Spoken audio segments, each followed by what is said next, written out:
Guys good evening, नमस्कार साथियों। Rajasthan nursing and paramedical भर्ती 2023 में आपकी जो भी परिवेदना है वो अब ऑनलाइन सबमिट करनी है। तो आप ऑनलाइन परिवेदना कैसे सबमिट करोगे, स्टेप बाय स्टेप पूरा प्रोसेस इस वीडियो में मिलना है साथियों। इस बार नहीं चूकना है, मौका आपको दोबारा नहीं मिलेगा। तो परिवेदना सबमिट करने से पहले इस वीडियो को पूरा देख लेना है, वीडियो को अभी से लाइक करना है और सभी नर्सिंग और पैरामेडिकल फ्रेंड्स का वीडियो को शेयर जरूर करना है। आप इसमें किस किस चीज़ की परिवेदना दे सकते हैं, जैसे आपके नाम में संशोधन करवाना है, आपकी श्रेणी जाति की जो श्रेणी है उसमें आप परिवर्तन करवाना चाहते हैं, हॉरिजॉन्टल जो श्रेणी है उसमें परिवर्तन करवाना चाहते हैं, आपके 10वीं 12वीं या आपके जो जीएनएम एएनएम बीएससी नर्सिंग या पैरामेडिकल के जो परसेंटेज है उसमें कुछ संशोधन करवाना चाहते हैं तो हो सकता है। बच्चों की संख्या के बारे में कुछ चेंज करवाना चाहते हैं तो हो सकता है। आपने रजिस्ट्रेशन नंबर है वो गलत रख दिया या रजिस्ट्रेशन की डेट गलत लिख दी, वो हो सकता है। अनुभव में कोई संशोधन करवाना चाहते हैं वो हो सकता है, या कोई दूसरी आपकी क्वेरी है तो वो हो सकता है। या जिन लोगों ने सीएचए के बोनस अंक लेने के लिए अनुभव प्रमाण पत्र बनाया था लेकिन यस की जगह नो कर दिया था तो उनके लिए भी यहाँ पे समाधान का रास्ता है वो आगे है। तो पूरा प्रोसेस आपको यहाँ पे मिलने वाला है। तो यहाँ पे ये नोटिफिकेशन है वो राज्य स्वास्थ्य एवं परिवार कल्याण संस्थान सीफू के द्वारा 12/9/2023 को आ गया है। शॉर्ट वीडियो मैंने सुबह ही बना दिया था, अब अपने सिर्फ डिटेल में जो वीडियो है वो बनाएंगे कि आपको इस जो ऑनलाइन ग्रीवेंस पोर्टल है इस पे अपनी जो परिवेदना है वो कैसे दर्ज करानी है, सही तरीके से कैसे दर्ज करानी है ताकि आप है वो इस बार गलती नहीं करो। तो सबसे पहले आपको डेट ध्यान रखनी है 13/9 से लेकर 19/9/2023। तो 19/9/2023 का वेट नहीं करना है, पोर्टल ओपन होते ही आपको सबसे पहले अपनी परिवेदना है वो दर्ज करवानी है। क्या करना होगा, सबसे पहले आपको जो विभाग की वेबसाइट है, सीफू की वेबसाइट है या जो भी वेबसाइट आएगी वीडियो में बता दूंगा, तो उसमें एक लिंक दिया होगा परिवेदना दर्ज करने का, उस पर क्लिक कर लेना है। क्लिक करोगे उसके बाद में क्लिक करते ही आपको सबसे पहले सर्वप्रथम जो 2023 की भर्ती है उसका जो आपका आईडी है वो लिखना है। 2022 में भी वैकेंसी निकली थी लेकिन वो वैकेंसी कैंसिल कर दी थी, उसकी आईडी निकली नहीं। 2023 की जो वैकेंसी है उसकी आईडी लिखनी है, ठीक है। उसके बाद में जैसे आईडी लिखोगे तो आपके सामने जो आपके रजिस्टर्ड मोबाइल नंबर है उस पर एक ओटीपी आ जाएगा। फिर वो ओटीपी आते ही आपका जो ओटीपी है वो आपको भर देना है। ओटीपी भरने के बाद में देखो आपको क्या करना है, ओटीपी जब आप भर दोगे तो कुछ कंपोनेंट्स जैसे आपका नाम दिखाई दे जाएगा, पद दिखाई दे जाएगा, ईमेल दिखाई दे जाएगा, आवेदन की संख्या दिखाई देगी, आपका मोबाइल नंबर है वो दिखाई देगा, आपकी श्रेणी है वो दिखाई दे जाएंगी, ये चीज़ें आपको दिखाई दे जाएगी।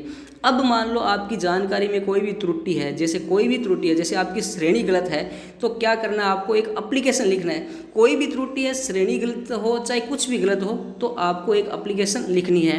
अब ये एप्लीकेशन लिखने का तरीका क्या होगा ये देख लो। तो एप्लीकेशन में सबसे पहले आपका नाम लिखना है, आपने किस पद के लिए यहाँ पे फॉर्म भरा था वो लिखना है और फॉर्म की आईडी संख्या क्या है वो लिखनी है, मोबाइल नंबर क्या है वो लिखना है। उसके बाद में किसके लिए आप परिवेदना लगा रहे हैं, आपकी जो भी विषय वस्तु है वो लिखनी है।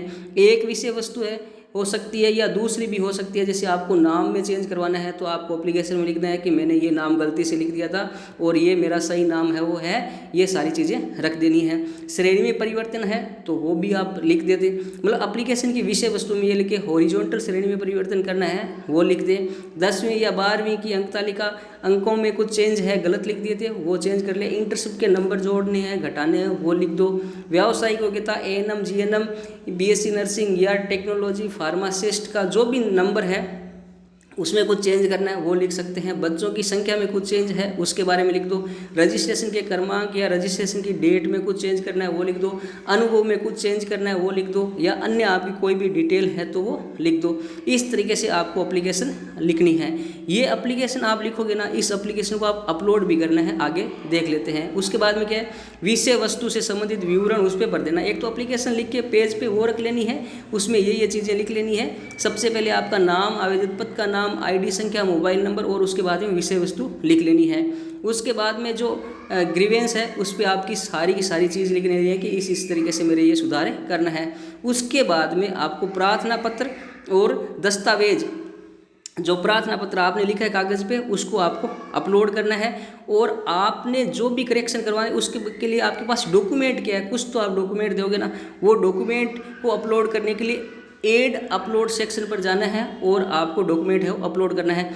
एक बार में आपको एक ही दस्तावेज है अपलोड करना है, दूसरा दस्तावेज अपलोड करना है, एक से अधिक करना है तो ऐड मोर ऑप्शन पे जाकर आप एक से अधिक दस्तावेज भी अपलोड कर सकते हैं। ये चीज़ हो गई है। तो सबसे पहले आपको एप्लीकेशन लिखनी है, एप्लीकेशन भी अपलोड करनी है, कोई डॉक्यूमेंट है आपके पास प्रूफ है कि आप सही हो तो वो भी अपलोड करना पड़ेगा। एक से ज़्यादा आपके पास कोई डॉक्यूमेंट है तो ऐड मोर ऑप्शन पे जाकर एक से ज़्यादा भी आप अपलोड कर सकते हैं। इसके बाद में प्रार्थना पत्र और दस्तावेज संलग्न करने में अपलोड करने के बाद उपरांत चेक कर ले कि आवश्यकता अनुसार सभी प्रविष्टियां सही हैं, ठीक है। उसके बाद परिवेदना फॉर्म को है वो सबमिट कर देना है। एक चीज़ ध्यान रखना है, परिवेदना फॉर्म एक बार ही सबमिट होगा, एक बार फॉर्म सबमिट होने के बाद में फिर से परिवेदना नहीं ली जाएगी। ये बात बार बार मैं आपको बोल रहा हूँ, तो परिवेदना बड़े ही ध्यान से आपको देनी है। इसके बाद में देखो क्या है, उसके बाद में उक्त सुविधा केवल डाटा संशोधन के उद्देश्य प्रदान की जा रही है। डाटा में आपकी कोई गलती हुई थी उसका संशोधन हो सकता है। मूल विज्ञप्ति की जो शर्तें हैं वो की वो रहेगी, वही आवेदन की अंतिम तिथि है वही रहेगी। अनुभव प्रमाण पत्र है वो ऐसा नहीं है कि पहले का अनुभव पत्र था अब तक का नया बनाकर लगा दोगे। जो उस टाइम फॉर्म भरने की जो तिथि स्टार्ट हो, फॉर्म भरने की जो तिथि थी उससे एक दिन पूर्व तक का जो एक्सपीरियंस है वो ही एक्सपीरियंस है आपका मान्य होगा, अब तक का नहीं मान्य होगा। ये चीज़ आपको ध्यान में रख लेनी है। अच्छा, फॉर्म भरते वक्त जिन लोगों ने 1 साल से पुराना मान लो MBC नॉन क्रिमिलेयर या OBC नॉन क्रिमिलेयर का प्रमाण पत्र दिया था और इस बाबत का शपथ पत्र दिया था, वे अपना जो नवीनतम नॉन क्रिमिलेयर में होने का प्रमाण पत्र है वो अवश्य संलग्न कर दे। ये चीज़ आपको OBC और MBC के लोगों को ध्यान देनी है कि अगर फॉर्म भरते वक्त आपने 1 साल से पुराना MBC या OBC क्रिमिलेयर का जो सर्टिफिकेट अपलोड किया था और उसके बाद में आपने शपथ पत्र दिया था तो उन लोगों का अपना नवीन OBC या MBC नॉन क्रिमिलेयर होने का प्रमाण पत्र है वो अवश्य संलग्न कर देना है। इस चीज़ का आपको ध्यान रखना है। इसके बाद में जिन लोगों ने कोविड के दौरान काम करने का एक्सपीरियंस लगाया था, 2 साल से कम जिनका एक्सपीरियंस था उनका एक्सपीरियंस तो लगाया लेकिन यस की जगह नो हो गया था, तो उन लोगों को क्या है अपना अनुभव प्रमाण पत्र है वो यहाँ पे अपलोड करना है। यस की जगह वापस यस करना है, नो नहीं करना है, ध्यान रखना है। और कोविड के दौरान आपकी नियुक्ति हुई थी वो नियुक्ति पत्र भी देना है और अनुभव प्रमाण पत्र है वो भी अपलोड कर देना है। ये चीज़ें यहाँ पे रख देनी है। अब देखो मोस्ट इंपॉर्टेंट 16 नंबर क्या है कि प्रार्थना पत्र के साथ संबंधित दस्तावेज संलग्न किए बिना फॉर्म है वो सबमिट नहीं होगा। एक तो आपको प्रार्थना पत्र है जो ऊपर मैंने बताया वो संलग्न करना है, वो अपलोड करना है। इसके अलावा जो आपके जो प्रूफ के डॉक्यूमेंट है वो भी अपलोड करना है। अगर आपके पास डॉक्यूमेंट नहीं है, आपको लगता है कि मुझे कोई भी डॉक्यूमेंट अपलोड करने की आवश्यकता नहीं है, तो फिर से आपको डॉक्यूमेंट की जगह आपकी एप्लीकेशन ही है वो अपलोड करनी है। एप्लीकेशन अपलोड कर दोगे तो आपका जो फॉर्म है वो सबमिट हो जाएगा, वरना डॉक्यूमेंट का सेक्शन खाली छोड़े हुए आपका फॉर्म सबमिट नहीं होगा। इस चीज़ का आपको ध्यान रख लेना है। तो वैसे तो आप अगर परिवेदना दे रहे हैं तो आपके पास कोई न कोई प्रूफ का डॉक्यूमेंट तो होगा ही होगा और आप सबमिट कर दोगे।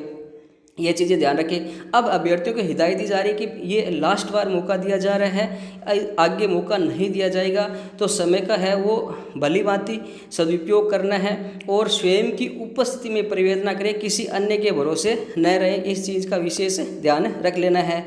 तो आई होप ऑनलाइन परिवेदना किस तरीके से देनी है पूरी इन्फॉर्मेशन आप समझ गए होंगे स्टेप बाय स्टेप। फिर भी आपके मन में कोई सवाल है तो नीचे कमेंट बॉक्स में जाकर कमेंट करें, मैं रिप्लाई देने की कोशिश करूँगा। कुछ लोग कमेंट में मेरे मोबाइल नंबर मांग रहे हैं तो मोबाइल नंबर देना पॉसिबल नहीं है। मेरी मेल ID है fcci116@gmail.com। इस पे आप मुझे मेल कर सकते हो, मैं आपकी पूरी सहायता करने के लिए तत्पर रहूँगा। जल्दी आ जाता हूँ नेक्स्ट वीडियो लेकर, तब तक स्वस्थ रहे मस्त रहे। Thank you friends.